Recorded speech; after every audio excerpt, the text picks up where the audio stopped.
"Ma'am, keep your hands where I can see them." The voice cut through the quiet like a blade. And in that instant the night stopped breathing, blue and red lights painting the empty road in restless pulses as Alicia Carter sat behind the wheel, shoulders tight, but steady, her heartbeat loud in her ears, the faint scent of antiseptic still clinging to her scrubs after a 12-hour shift at St. Mary's. Her son's backpack resting on the back seat with one zipper half open, a small sneaker peeking out like a reminder of home. She swallowed once, slow, careful, then spoke the way she always did, soft, respectful. "Yes, officer. I'm reaching for my license." Every word measured, every movement deliberate, because she had learned that calm could be mistaken, that silence could be judged, that even breathing wrong could change everything. Officer Daniel Brooks stood just beyond the beam of his cruiser's headlights, posture rigid, hand hovering near his chest, eyes fixed not on who she was, but on what he had already decided she might be. A shape, a risk, a narrative already written before she ever rolled down the window. The wind slipped through the cracked glass, carrying the distant hum of highway traffic and the faint rustle of dry leaves along the shoulder. Alicia's fingers brushed the edge of her wallet, slow, visible, her reflection trembling faintly in the rearview mirror as the lights flickered across her face. She thought of her son asleep at home, of the promise she made to be back before sunrise, of the way he always left the porch light on just in case she felt tired driving back. The moment stretched thin, fragile, like glass under pressure. Brooks took a step closer, his shadow cutting across the door, something in his jaw tightening, something unspoken filling the air between them. Alicia paused, hand still halfway to her bag, eyes lifting just enough to meet his, not defiant, not afraid, just present, just human, and for a split second the world held still. The radio on his shoulder crackled faintly, a voice somewhere far away calling in a routine check. But nothing about this felt routine anymore. Not the way the air thickened, not the way time slowed. Not the way one decision seemed to press against the next, waiting, choosing, locking into place. Alicia inhaled, steady, careful. "I'm right here," she whispered more to herself than to him, as if grounding herself in something solid, something real. The dashboard clock blinked 2:17 a.m., the kind of hour where the world forgets to watch, where small moments become everything. And then something shifted, subtle but irreversible, like a line crossed without sound, and far down the road, unseen, unnoticed, the future had already begun moving toward them, silent, inevitable, and closer than either of them could possibly understand. Alicia did not move right away, not because she was frozen, but because she understood that every inch mattered, every second carried weight, her fingers resting lightly against the edge of her wallet, as if even the act of holding it could be misunderstood. The dashboard lights glowed a soft amber, reflecting off the smooth plastic of her license, just barely visible inside. She kept her voice steady, softer now, careful not to rise above the quiet tension that had wrapped itself around them. "My license is right here. I am going to take it out slowly." The words felt practiced, repeated from 100 stories she had read, 100 warnings she had taken seriously, because Alicia Carter did not take chances. She believed in rules, in order, in doing things the right way even when no one was watching. Especially then, Officer Brooks shifted his stance, the gravel under his boots crunching just enough to echo in the silence. His gaze remained fixed, unblinking, as if searching for something that justified the unease already forming in his chest, something that matched the version of this moment he had already constructed in his mind. Alicia's eyes flickered once to the rearview mirror, catching the faint outline of her own face, tired but composed, and behind her, the small blue backpack on the seat, the one her son insisted on carrying everywhere even when he did not need to. Inside it were crayons, a folded drawing of the two of them holding hands under a bright yellow sun, and a note he had slipped in earlier that evening that simply read, "Come home safe, Mom." She exhaled slowly, grounding herself in that memory, in that promise, because that was what mattered, not the flashing lights, not the cold distance in the officer's voice, but the simple act of making it back. Her hand moved again, deliberate, slow, lifting the wallet into view before opening it with care. The plastic sleeve caught the light. Her name clear, her photo unmistakable. Everything exactly as it should be, exactly as expected, yet the air did not ease. It did not soften. Instead it held, tight and unyielding, like a breath that refused to release. Somewhere in the distance a car passed, its headlights sweeping briefly across them before disappearing into the dark. Indifferent to the moment unfolding on the side of the road, Alicia noticed how quiet everything else felt. No wind now, no rustling leaves, just the faint hum of the cruiser and the steady rhythm of her own heartbeat. She kept her posture open, shoulders relaxed, doing everything right, everything by the book, because that was the only control she had. Officer Brooks took another step closer, the edge of the light catching his face, revealing a tension that had nothing to do with procedure and everything to do with perception. His hand hovered again, uncertain, not fully committed to action but not retreating either, as if caught between two decisions that could not both exist. Alicia held the license up slightly higher, offering clarity, offering proof, offering the simple truth of who she was, a nurse, a mother, a woman trying to get home after a long night.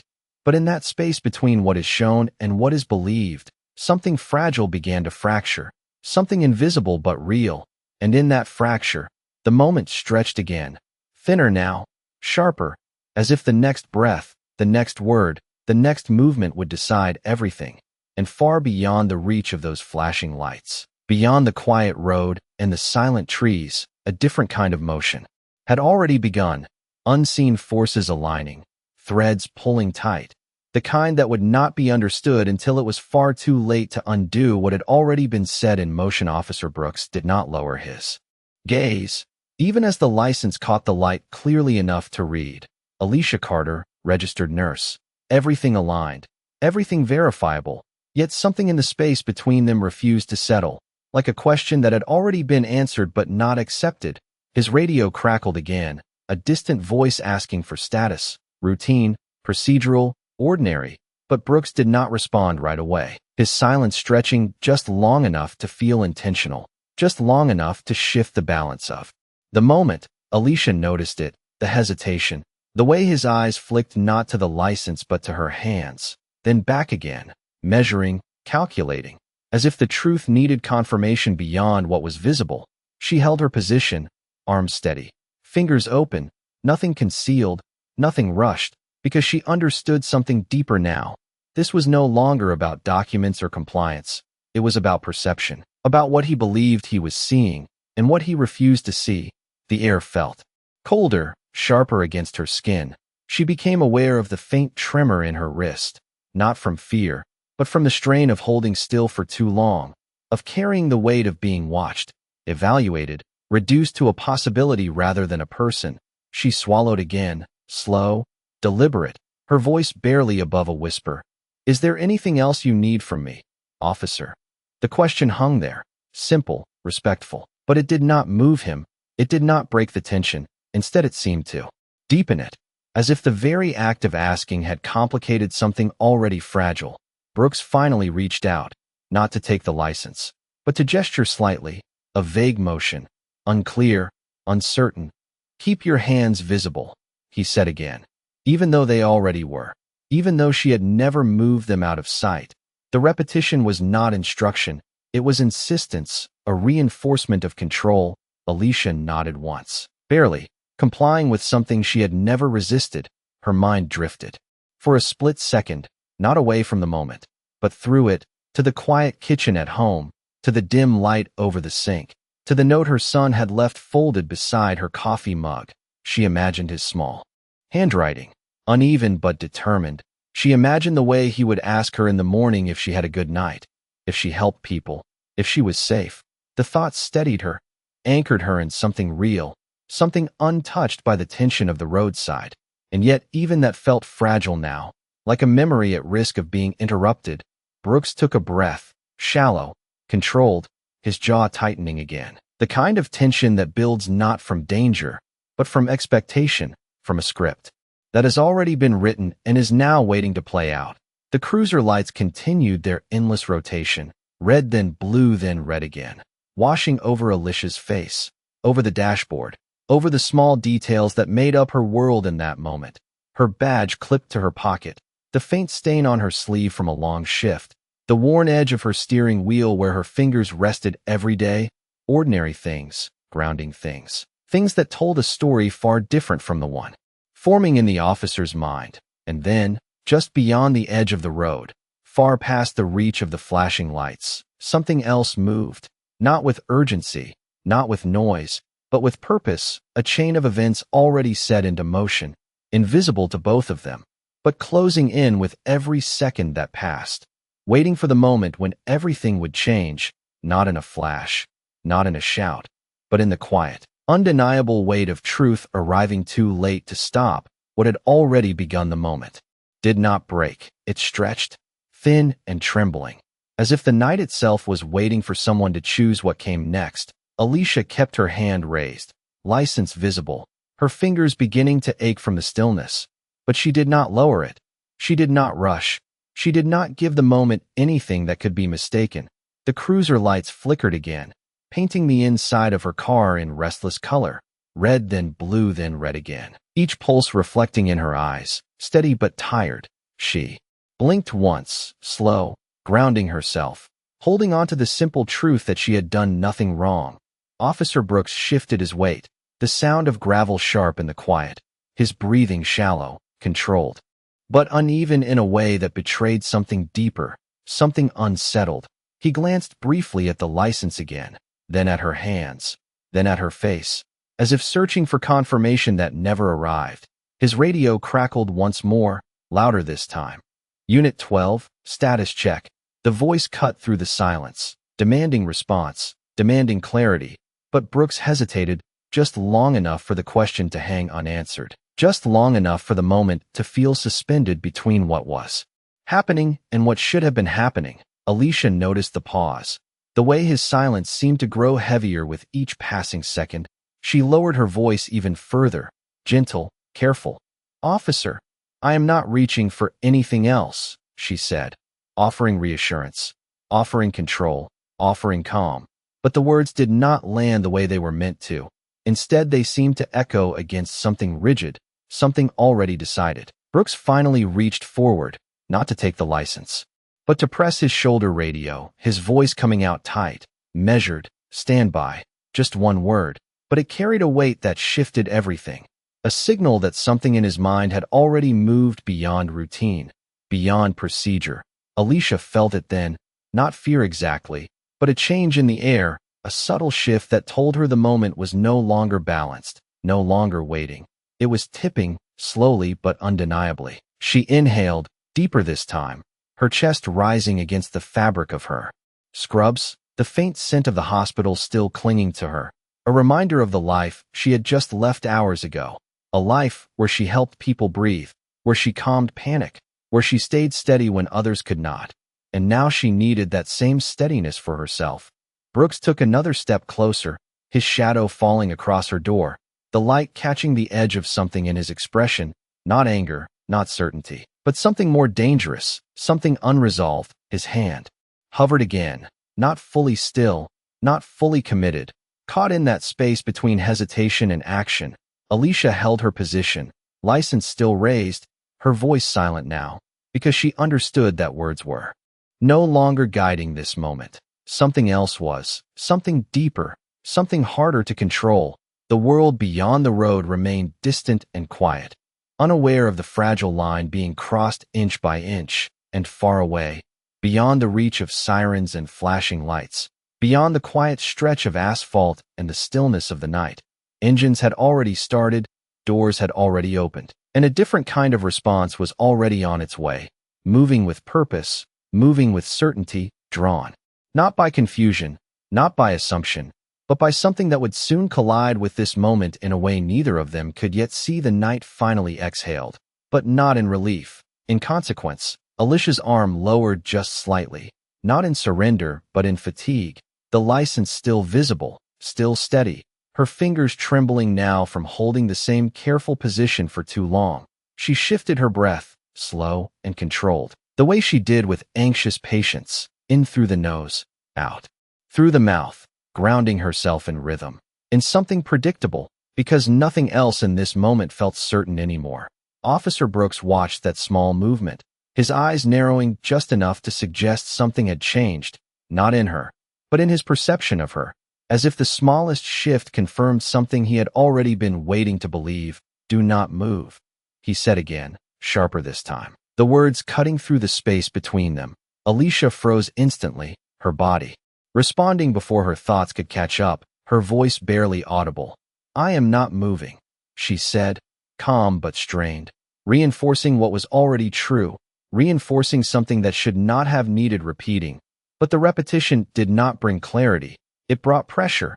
Brooks took another step forward, closer now than before, the distance between them shrinking into something suffocating. The light from the cruiser spilling across Alicia's hands, illuminating every detail, every line, every intention laid bare. And still it was not enough. The radio on his shoulder buzzed again, louder now, more insistent. "Unit 12, respond." But he did not answer, not immediately, his focus locked. His breathing uneven, caught between control and something slipping beyond it. Alicia felt the shift completely now, the fragile balance gone, replaced by something heavier, something irreversible. She closed her eyes for a fraction of a second, not in fear, but in resolve, picturing her son again, picturing his small hand gripping hers, the warmth of it, the trust in it. She opened her eyes, steady once more, holding onto that image like a lifeline. "Officer, I am right here," she said softly. The words simple, human, an offering of presence, of truth, but they seemed to dissolve before reaching him, as if the space between them no longer carried meaning. Brooks raised his hand slightly, not fully, not decisively, but enough to signal that whatever came next would not be guided by calm or reason.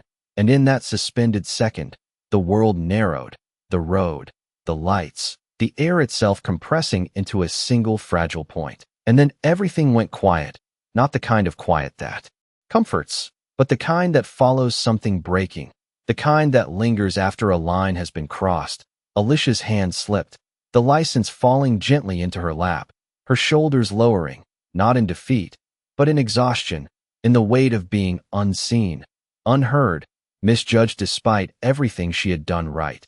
The cruiser lights continued their endless cycle, indifferent, mechanical, red then blue then red again, washing over a moment that could no longer be undone and far away. Engines moved faster now, tires gripping pavement with purpose. Men who did not know her name yet, but would soon learn it. Men who did not see her as a threat, but as something far more important, something worth showing up for.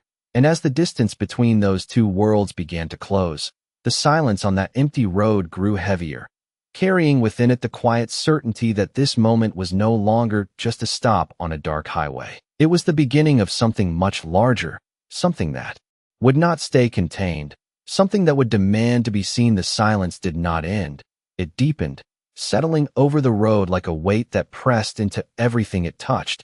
Alicia sat there with her hands now resting gently in her lap, palms open, empty, visible, exactly as she had been told, exactly as she had always been. The license lay against the fabric of her scrubs, slightly bent from where it had slipped. Her breathing slowed, not because the tension had passed, but because she understood there was nothing left to prove, nothing left to explain. The moment had already chosen its direction. The cruiser lights continued their steady rhythm, casting long shadows that stretched and folded across the pavement, across her windshield, across the lines of her face, tired but calm, her eyes lowered for a second, not in defeat, but in quiet reflection, as if searching for something inside herself that could still make sense of what had just unfolded, something that could hold steady even when everything outside of her had lost its balance.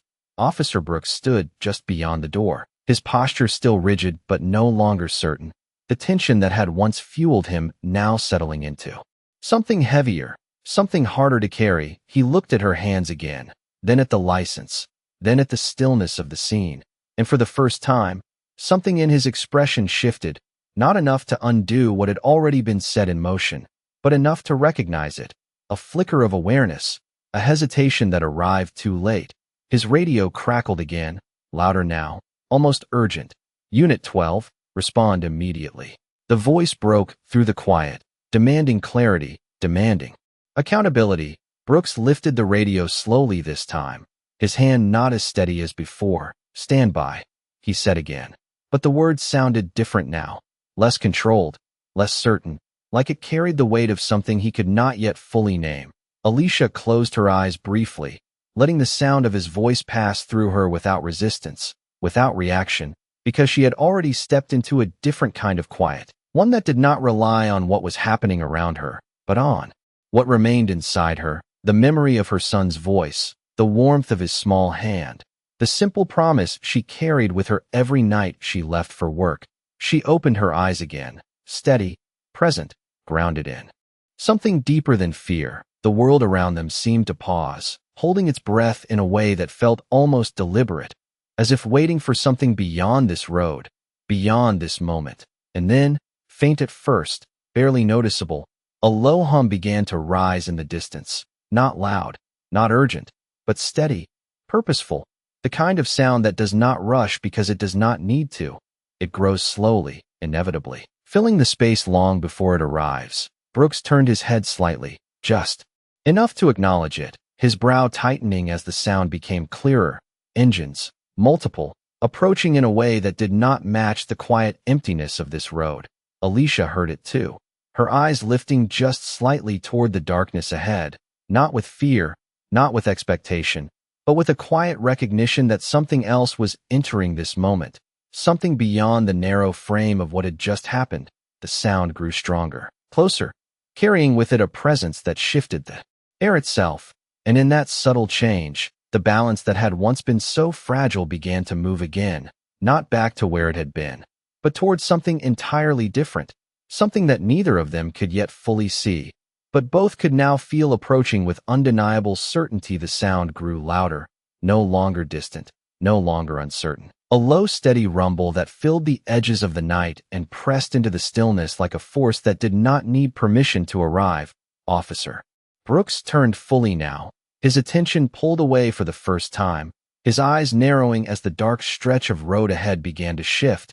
Headlights appeared one by one, not scattered, not random, but aligned, deliberate, moving in formation. Alicia remained still in her seat, her hands resting in her lap, her breathing calm, her gaze lifting just enough to follow the light without turning her head. The first vehicle slowed, then another, until the quiet roadside was no longer empty. Black SUVs lining the shoulder in a way that felt precise, controlled, each engine idling with a quiet power that changed the air itself. Doors opened in sequence, not rushed, not chaotic, but measured. Boots touched pavement one after another, heavy, grounded, purposeful. Brooks took a step back without realizing it, his posture shifting, the certainty that once held him now thinning under the weight of something he did not understand. The men who stepped forward were not loud, not aggressive, but their presence carried something undeniable: discipline, clarity, a focus that did not need explanation. One of them moved slightly ahead of the others, his expression calm, his eyes scanning the scene once, taking in everything: the cruiser lights, the still car, Alicia sitting inside, unmoving, composed. He stopped a few feet away from Brooks, close enough to be heard without raising his voice. "Officer," he said, firm, controlled, not a question, not a greeting. Brooks swallowed, his hand lowering from where it had hovered, his radio forgotten at his side. "What is this?" he asked, but the question came out thinner than he intended, lacking the authority it once carried. The man did not answer right away. His gaze shifted past Brooks for a brief second, meeting Alicia's through the windshield. Just a glance, but something in it changed. Recognition, not of her face, but of her presence, of what she represented. He turned back to Brooks, his voice steady, unshaken. "Step away from the vehicle," he said, not loud, but final. Brooks hesitated, just for a moment, caught between instinct and reality, between the version of control he believed he held and the one now unfolding. In front of him, Alicia watched quietly, her eyes steady, her posture unchanged, but something inside her shifted. Not relief, not yet, but a subtle release of the tension she had been holding for too long, as if the weight of being unseen had finally begun to lift. The man stepped closer to the driver's side, not opening the door, not rushing, simply standing there, present, grounded, a quiet barrier between what had been and what would follow. The other men remained behind him, still, watchful, their formation unbroken. The night, once empty, now held something entirely different, something that could not be ignored, could not be dismissed. Brooks took another step back, his eyes moving from one face to another, searching for answers that were not being offered. The man in front of him spoke again, softer now, but no less firm. "Do you know who she is?" The question hung in the air, simple, direct, but heavy with meaning. Brooks opened his mouth, then stopped, the silence answering for him. And in that silence, everything shifted, not with noise, not with force, but with the quiet arrival of truth, standing right there in front of him, waiting to be understood, whether he was ready or not. Brooks did not answer, not because he chose silence, but because the answer was no longer his to control. The man standing before him held his gaze for a moment longer, not with anger, not with accusation, but with something far heavier, understanding, the kind that does not need to raise its voice to be heard. He turned slightly, just enough to signal to one of the others behind him, a quiet nod, nothing dramatic, nothing rushed, and yet it carried a finality that shifted everything on that road. Alicia remained seated, her hands still resting in her lap, her breathing steady, her eyes now lifted fully, not searching, not pleading, just present. The man stepped closer to her window, careful, measured, his voice softening in a way that contrasted sharply with everything that had come before. "Ma'am," he said gently, not as an order, not as a command, but as recognition, as respect. Alicia blinked once, her shoulders lowering just slightly, the tension she had carried for so long easing in a way she had not expected, not because the situation had resolved, but because something essential had changed. She was no longer being questioned, she was being seen. The man did not open the door, he did not reach inside. He simply stood there, creating space, holding it, allowing her to exist in it without pressure, without fear. Behind him, Brooks shifted again, his weight uneven now, his certainty gone, replaced by something that felt unfamiliar, something that pressed inward instead of outward. "What is going on here?" he asked again. But the question sounded different this time, not demanding, not authoritative, but searching, uncertain. The man turned back toward him slowly, his expression calm, composed, but firm in a way that left no room for misinterpretation. "You were not listening," he said, not harsh, not loud, just true. Brooks opened his mouth, then closed it again, the words he might have used no longer fitting, no longer sufficient. The man took a breath, then continued.